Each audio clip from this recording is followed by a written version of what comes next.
Om Swastiastu, selamat pagi. Bertemu lagi dengan Ibu dan kali ini kita akan belajar bersama mengenai materi kita yang baru yakni yoga cara. Nah, apa itu yoga cara? Yoga cara terdiri dari dua kata yakni yoga dan cara. Yoga berasal dari bahasa Sanskerta yuds yang artinya menghubungkan atau menyatukan. Dan cara artinya praktek. Apa yang disatukan atau dihubungkan? Yang disatukan atau yang dihubungkan adalah Atman dan Brahman. Nah, anak-anak ibu, semua sudah tahu bahwa diri kita adalah percikan terkecil dari Sang Hyang Widi atau Brahman. Jadi, kita adalah percikan beliau. Namun, ibu ingin bertanya, jika benih mangga jatuh ke tanah atau ke bumi, maka benih mangga tersebut tumbuh seperti apa? Ayo, seperti apa? Dan jika benih bunga jatuh ke tanah atau ke bumi ini, maka benih bunga tersebut tumbuh menjadi apa? Nah, jawabannya adalah tumbuh seperti induknya. Jika benih bunga jatuh ke tanah, maka bunga tersebut akan tumbuh seperti induknya. Dan jika benih jagung jatuh ke tanah, maka ia pun akan tumbuh seperti induknya. Dan benih mangga jika jatuh ke tanah, maka benih mangga itu pun akan tumbuh seperti induknya. Begitu juga diri kita. Diri kita adalah percikan terkecil dari Tuhan. Dan sesungguhnya diri kita semestinya tumbuh menyerupai Tuhan.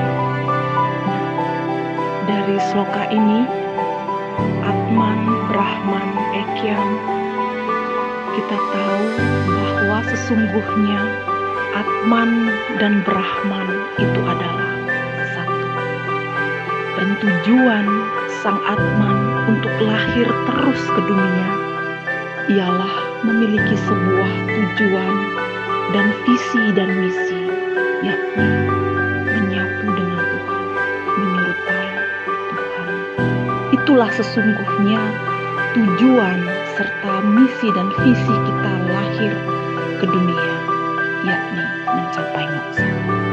Nah, karena tujuan utama kita adalah mencapai moksa, untuk itu kita selalu berusaha menghubungkan diri kita melalui berbagai jenis yoga, yakni melalui mantra yoga, laya yoga atau kundalini, yakni membangkitkan cakra-cakra di tubuh kita, melalui hatha yoga, melalui yoga asanas, dan raja yoga, yakni melalui astanga yoga.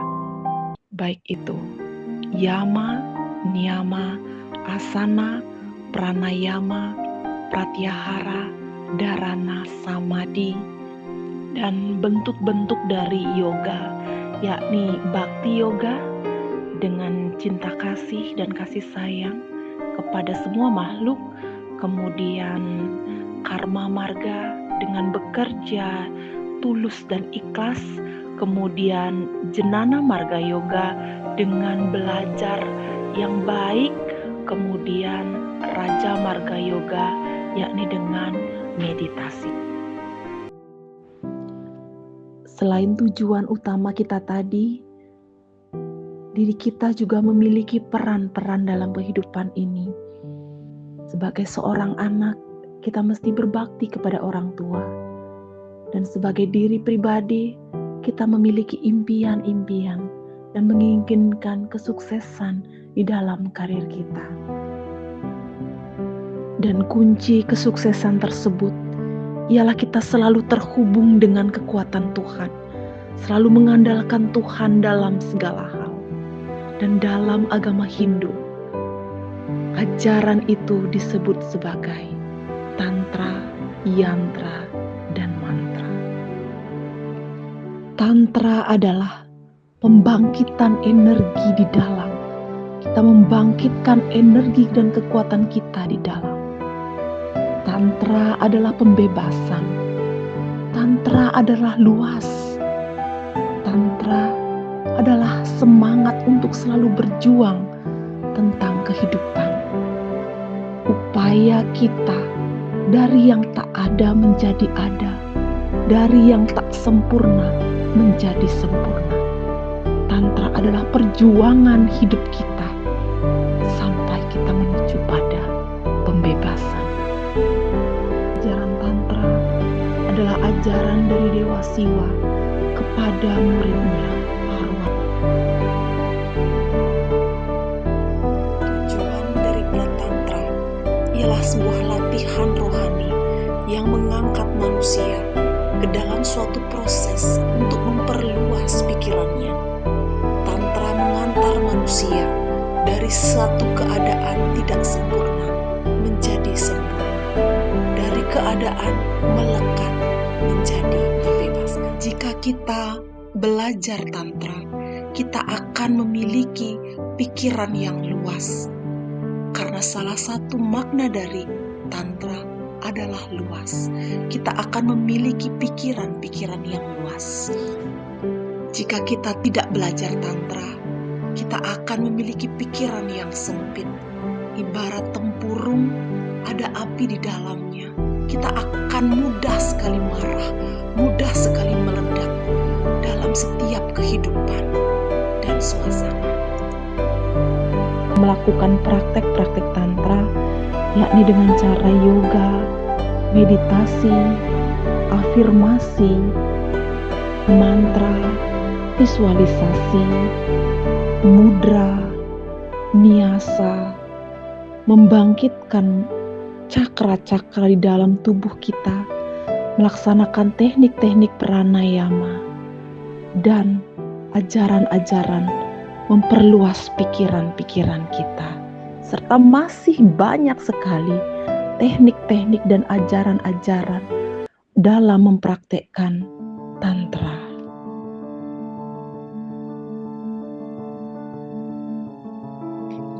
Fungsi dan manfaat kita mempelajari Tantra ialah kita mampu membangkitkan energi-energi di dalam diri kita, kekuatan di dalam diri kita.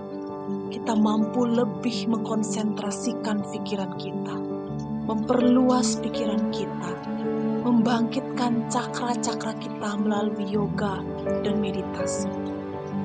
Dan kita akan lebih memahami akan kesejatian diri kita, bahwa diri kita adalah buana agung dan buana air.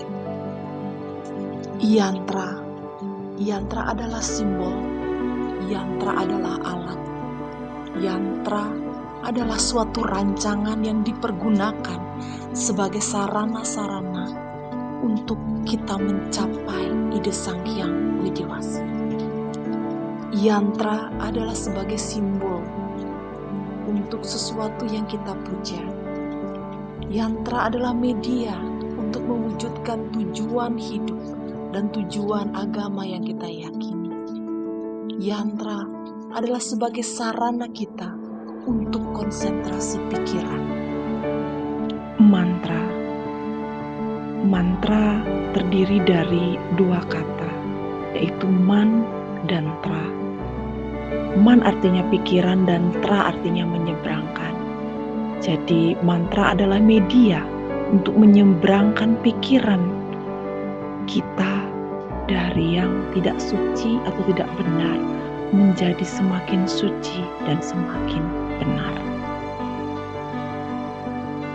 Nah, anak-anakku, begitu mulianya diri kita sebagai manusia yang memiliki begitu banyak peran dalam kehidupan. Sebagai seorang anak, sebagai seorang diri pribadi, sebagai seorang warga masyarakat, kita memiliki begitu banyak peran. Namun, kita harus ingat tujuan utama kita, visi dan misi jiwa kita, yakni mencapai menyatu dengan Brahman. Nah, anak-anakku, sesungguhnya kita adalah makhluk spiritual yang diberi badan. Sering-seringlah berbuat kebaikan dan hubungkanlah diri kita dengan Tuhan. Kita adalah makhluk spiritual, sehingga apapun yang engkau impikan, apapun yang engkau inginkan akan cepat terwujud. Ibarat bunga, kita adalah bunga mawar.